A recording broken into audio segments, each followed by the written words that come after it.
کہ اللہ کریم نے انسان کو اشرف المخلوقات بنایا اور عقل سلیم کے ساتھ ساتھ وحی الہی کے ذریعے انسان کی رہنمائی کا ذریعہ اور اسباب پیدا فرمائے، اور اس کے ساتھ ساتھ انبیاء کرام کی صورت میں ایسے نفوس قدسیہ مبعوث فرمائے جو انسانیت کے لیے اسوہ حسنہ ہیں اور رول ماڈل ہیں، عملی نمونہ ہیں۔ نبی پاک صلی اللہ علیہ وسلم کی ذات اقدس جن کے ہم امتی ہیں، اللہ کریم نے ان کی زندگی کو کامل اکمل اور ایسا تام بنایا کہ وہ زندگی کے ہر شعبے کو محیط ہے، ہر شعبے کے لیے اسوہ حسنہ ہے، کامل نمونہ ہے۔ اور آپ صلی اللہ علیہ وسلم کی ہی بعثت کی برکات ہے کہ انسان کو اللہ کریم کی معرفت، اللہ کریم کی پہچان، اللہ کریم کو کیسے راضی کیا جائے گا اس کا طریقہ اور سلیقہ آیا۔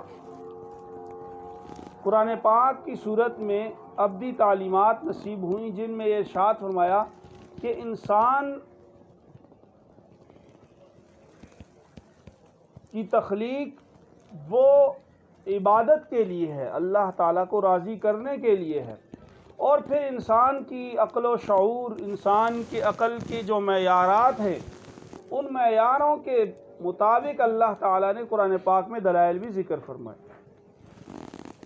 ان تمام دلائل میں ایک دلیل جس کی میں نے تلاوت کرنے کی سعادت حاصل کی وہ یہ ہے کہ لو کان فیہما آلیہۃ الا اللہ لفسدتا، کہ اگر اس زمین و آسمان میں ایک الہ کے علاوہ کوئی الہ ہوتا، یعنی اللہ کے علاوہ اور بھی کوئی خدا ہوتا تو فساد مچ جاتا۔ یہ انسان کے علم سے بھی پہلے کی تخلیق ہے، کائنات چل رہی ہے، تخمینے ہیں کہ اتنے لاکھ سال گزرے، اتنے لاکھ سال گزرے، حتمی علم کسی انسان کے پاس نہیں ہے کتنے عرصہ گزر چکا ہے اس کائنات کو، لیکن سورج اپنی ترتیب پہ آج بھی چل رہا ہے، جس ترتیب پہ اللہ کریم نے اس کو بنایا اور چلا دیا۔ چاند اپنی ترتیب پہ چل رہا ہے، پھر ہر ایک کہکشاں اس میں تیرتے ہوئے سیارے اور تارے وہ ہر ایک ایک فاصلے کے ساتھ، جسے سورہ یاسین میں ارشاد فرمایا کہ ایک اپنے مقرر کردہ فاصلوں میں تیر رہے ہیں اور ان میں ٹکراؤ نہیں ہوتا۔ اور اسی طرح انسانوں کا پیدا ہونا، انسانوں کا افزائش، ان کا اپنی اس کاروبار زندگی گزارنے کے بعد اپنی اجل کو پا لینا، یہ سارے کا سارا ایک ترتیب کے مطابق، لگے بندے نظام کے مطابق۔ لو کان فیہما آلیہۃ الا اللہ لفسدتا، اگر اللہ کے علاوہ کوئی اور بھی الہ ہوتا تو یہ ختم ہو جاتا، فساد مچ جاتا۔ ایک الہ یہ کہتا آج تو دھوپ ہوگی، دوسرا الہ کہتا نہیں آج بارش ہوگی، تو یہ فساد مچتا، حالانکہ ہوا نہیں۔ یہ جب نہیں ہوا تو عقل و شعور رکھنے والا ایک انسان وہ اس نتیجے پر پہنچ سکتا ہے اور پہنچ جاتا ہے کہ اللہ ہے، اور وہ ایک ہی ہے جو ساری قوتوں کا منبع ہے، جس کے قبضہ قدرت میں ہر ایک چیز کا اختیار ہے، اور ہر ایک چیز اس کے امر کن کی تابع ہے۔ جب اس کا ارادہ ہوتا ہے تو چیز وجود میں آ جاتی ہے، اور جس چیز کے بارے میں ارادہ ختم ہے وہ چیز اپنی فنائیت کو پہنچ جاتی ہے۔ تو ہم خوش نصیب ہیں کہ ہمیں نبی کریم صلی اللہ علیہ وسلم کی امت نصیب ہوئی، ہم اس امت میں موجود ہیں، اس امت کے فرد ہیں، اور ہمیں وہ مبارک تعلیمات عطا کی گئیں جن تعلیمات کے ذریعے انسانیت اپنی معراج تک ہے۔ انسانیت کی معراج یہ ہے کہ یہ اشرف المخلوقات ہے، ہر ایک مخلوق وہ اس کی خدمت کے لیے ہے، اور انسان اللہ کی عبادت کے لیے۔ ہر ایک مخلوق وہ اللہ نے انسان کے کی خدمت کے لیے پیدا کی اور اس میں لگا دی، اور وہ اپنے اپنے کام میں لگی ہوئی ہے۔ اور انسان جب اپنی ڈیوٹی سے ہٹ جاتا ہے، اپنی ذمہ داری سے ہٹ جاتا ہے، وہ ذمہ داری اللہ کی اطاعت ہے، تابعداری ہے، تو پھر اسے کہا جاتا ہے ظلوماً جہولا، کہ یہ تو اپنے اوپر ظلم کرنے والا ہے، یہ تو جانتے ہوئے جہالت کرنے والا ہے۔ اس کو علم ہے یہ چیز میری منصب کے خلاف ہے، میرے رب کی نافرمانی ہے،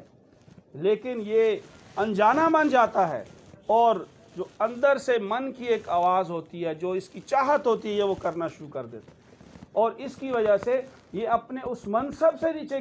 گر جاتا ہے۔ اور جب بھی کوئی چیز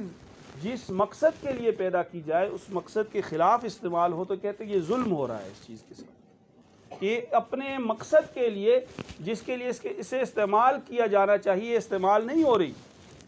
تو اسی طرح انسان بھی اس وقت اپنے اوپر ظلم کرتا ہے جب وہ اللہ کی اطاعت سے نکل آتا ہے۔ اور قرآن پاک میں شرک کو ظلم عظیم کہا گیا کہ یہ بڑا ظلم ہے۔ کیوں کہا گیا؟ اس لیے کہ یہ تو اللہ کے ساتھ ایک ایسی چیز کو برابر کر دینا ہے ذات میں، صفات میں، عبادت میں، جو اللہ کی مخلوق ہے، جس کو یہ لائق ہی نہیں ہے کہ اس کو اتنا بڑا مرتبہ دیا جائے۔ تو جب وہ اللہ کے لائق اس چیز کو اس کے برابر ٹھہرا لیتا ہے تو یہ سب سے بڑا ظلم کرنے والا ہے، اور اس ظلم کی معافی نہیں ہے۔ ارشاد فرمایا کہ اللہ تعالیٰ ہر گناہ کو معاف کر دے گے۔